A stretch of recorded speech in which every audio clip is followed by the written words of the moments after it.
कहानी की शुरुआत में हमें टिया को दिखाया जाता है जो अपने फ्रेंड अनाया को बुलाते हुए बोलती है कि तुम्हें पता है ना कि तुम्हें अब क्या करना है, तो चलो ज्यादा देर ना करते हुए अब शुरू भी हो जाओ।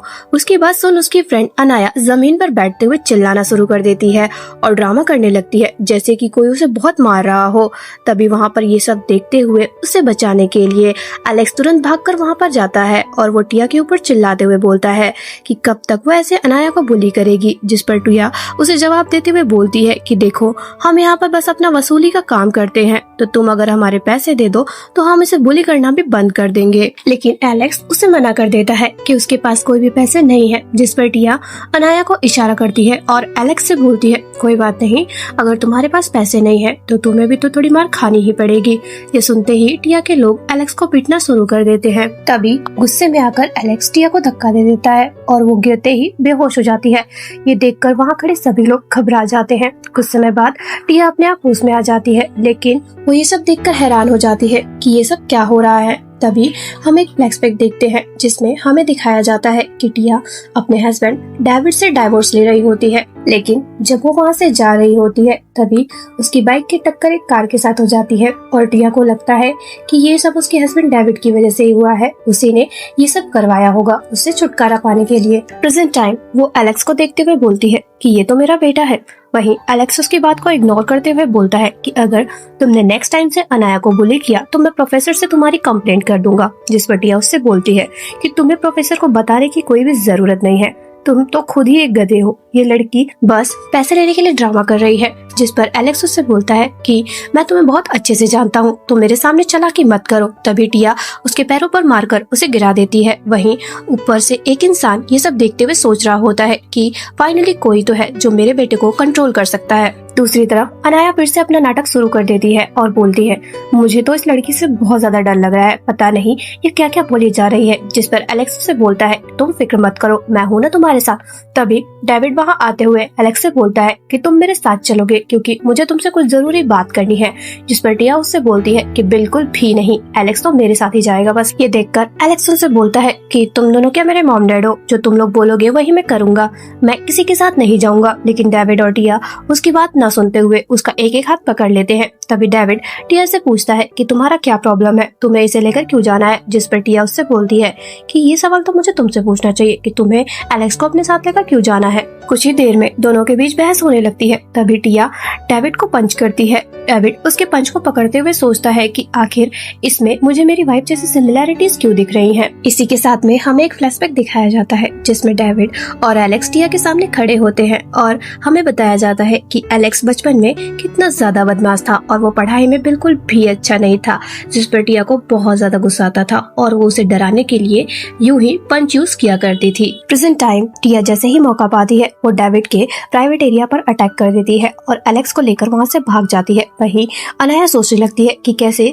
टिया पूरी तरीके से बदल गई है और वो एलेक्स को लेकर कैसे भाग सकती है। इतना सोच वो डेविड की हेल्प करने लगती है। वहीं डेविड टिया को सारी इन्फॉर्मेशन निकलवाता है जिससे उसे पता चलता है कि टिया एक ऑर्फन है। ये देख वो सोचने लगता है कि टिया एलेक्स के पीछे क्यों पड़ी होगी, कहीं वो उसके पैसों के पीछे तो नहीं है। तभी उसे टिया की वो हरकतें याद आने लगती हैं जो उसकी वाइफ से मैच करती थी। तभी उसे एक फ्लैशबैक याद आता है जिसमें वो अपनी कार से निकल ही रहा होता है। तभी उसकी असिस्टेंट आकर उससे बोलती है कि वो कल कोर्ट में जाकर डाइवोर्स की सारी फॉर्मेलिटीज पूरी कर देगी। ये सुन डेविड वहाँ से निकलने लगता है। तभी उसे एहसास होता है कि उसकी गाड़ी के ब्रेक फेल हो गए हैं और उसी टाइम उसका एक्सीडेंट हो जाता है। उसे लगता है कि ये सब उसकी वाइफ ने ही किया होगा। वहीं टिया को एलेक्स से पता चलता है कि उसके डैड अब इस दुनिया में नहीं है। इधर डेविड ड्रिंक करते हुए सोच रहा होता है कि कहीं जैसे मेरी सोल इस बॉडी में आ गई है वैसे ही मेरी वाइफ की सोल उस लड़की की बॉडी में तो नहीं आ गई होगी, शायद वैसे भी मेरा और उसका पुराना कनेक्शन है। वही इधर टिया एलेक्स को कन्फेस कर देती है कि वो उसकी मॉम है, लेकिन एलेक्स उस पर बिल्कुल भी भरोसा नहीं कर रहा होता है। जिस पर टिया उससे बोलती है कि उसे उस पर बिलीव करना ही होगा। तभी वो एलेक्स से पूछती है कि अगर उसे पता चले कि उसकी मॉम जिंदा है तो वो क्या करेगा। जिस पर एलेक्स टिया को हक कर लेता है। तभी टिया उससे पूछती है कि वैसे तुम्हारी सिस्टर कहाँ पे है। वहीं हमें उसकी सिस्टर एरिन को दिखाया जाता है जो इस वक्त अनाया की मॉम के सामने खड़ी थी और ऐसा लग रहा था जैसे वो वहाँ पर नौकर बन के रह रही हो। वहीं अनाया आते ही एरिन को धक्का देते हुए बोलती है कि देखो तुम्हारा भाई अब मेरी सारी बातें मानता है, तो तुम भूल जाओ कि अगर उसे तुम कुछ बताओगी तो वो तुम्हारी बात मानेगा। इतना बोल वो अपनी मॉम के पास चली जाती है। वहीं उसकी मॉम एरिन को देखते हुए बोलती है कि मुझे तो इसकी शक्ल से ही नफरत होती है, क्योंकि इसकी शक्ल बिल्कुल इसकी माँ जैसी है। इतना बोल वो एरिन को वहाँ से दफा होने के लिए बोल देती है। एरिन के जाने के बाद वो अनाया को समझाने लगती है कि उसे सब कुछ सोच समझ के करना चाहिए, कहीं ऐसा ना हो कि किसी दिन वो खुद ही फंस जाए। फिर वो उससे पूछती है कि सब कैसा चल रहा है, जिस पर अनाया बताती है कि अभी तक तो सब ठीक चल रहा था, लेकिन आज वो एलेक्स से पैसे नहीं ला पाई। जिस पर उसकी मॉम बोलती है कि इतने छोटे मोटे पैसों से हमारा कुछ नहीं होने वाला है, हमें तो उसकी पूरी प्रॉपर्टी चाहिए, तो जो करना सोच समझ के करना।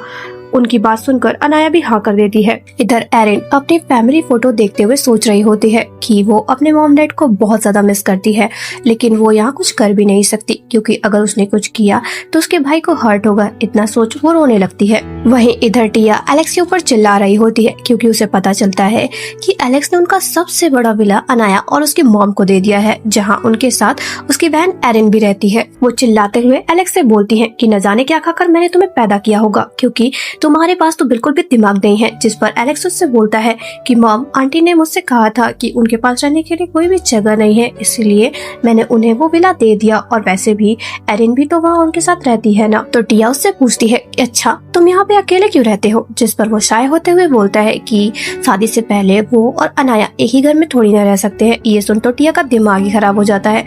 तभी उसे एक न्यूज़पेपर दिखता है जिसमें उसकी कंपनी की न्यूज होती है। ये देख टिया को याद आता है कि ये तो वही प्रोजेक्ट है जो अधूरा रह गया था। जिसके बाद वो डेविड का एड्रेस मांगती है और उसके घर की छत पर चढ़कर बाथरूम की तरफ से अंदर जाने लगती है। तभी उसे डेविड दिखता है जो सावर लेने ही जा रहा होता है, और टिया बस उसे देखती ही रह जाती है। तभी गलती से उससे आवाज हो जाती है और डेविड उसे देख लेता है।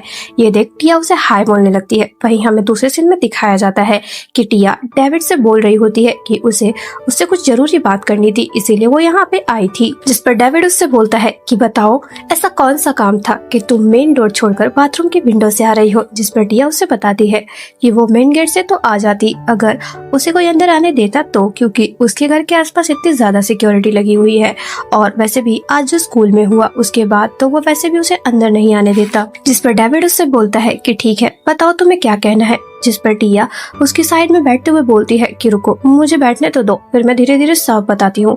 लेकिन डेविड उसे खुद से दूर करते हुए बोलता है कि तुम मुझसे दूर होकर बात करो, और अगर नहीं करनी तो बताओ, मैं सिक्योरिटी को बुला देता हूँ। जिस पर टिया उससे बोलती है कि रुको, मैं बोलती हूँ। इतना बोल वो उसे बताती है कि वो एलेक्स की मॉम है, और उसे लगता है कि डेविड उस पर बिलीव नहीं करेगा। वहीं इधर डेविड को सब क्लियर हो जाता है, लेकिन टिया उससे बोलती है कि देखो, मुझे लगता है तुम उस पर बिलीव नहीं करोगे, लेकिन मैं 10 साल फ्यूचर में ट्रांसफर हो गई हूँ, और वो भी इस बॉडी में जो सेम एलेक्स की एज की है, और मैं चाहती हूँ कि तुम मेरी हेल्प करो। वहीं डेविड अभी भी सोच रहा था कि वो अपनी आइडेंटिटी टिया को बताए या फिर नहीं, क्योंकि उसे शक था कि कहीं न कहीं टिया ने ही उसे मारा था, और अगर वो अभी उसे बता देगा तो कहीं ऐसा ना हो कि वो उसे एक बार फिर टपका दे। वही टिया उसे एग्रीमेंट देते हुए एग्रीमेंट के बारे में बताने लगती है, जिसे सुन डेविड हैरान हो जाता है कि उसे अभी भी सब कुछ याद है। फिर टिया उसे बोलती है कि ये तो सेकेंडरी चीज है, लेकिन पहले वो चाहती है कि वो एक्सीडेंट के बारे में पता लगाए, क्योंकि उसे लगता है कि इसमें उसके हस्बैंड का हाथ है, लेकिन वो श्योर नहीं है, क्योंकि उसके मरने के बाद उसके हस्बैंड की भी एक्सीडेंट में डेथ हो गई थी। तो उसे डाउट है कि कहीं इसमें कोई तीसरा पर्सन तो इन्वॉल्व नहीं है, और अगर ऐसा है तो वो उसे बिल्कुल भी नहीं छोड़ेगी। वहीं ये सुनकर तो डेविड को बिलीव ही नहीं होता है कि वो अभी तक ये सोच रही थी कि डेविड ने उसे मारा है। वहीं उसे भी लगने लगता है कि अगर टिया बिना ये जाने कि वो डेविड है, अगर ये सब उसके सामने बोल रही है, तो कहीं ऐसा तो नहीं कि उसे भी किसी और ने ही मारा हो और वो फालतू में ही टिया के बारे में ऐसा सोच रहा हो।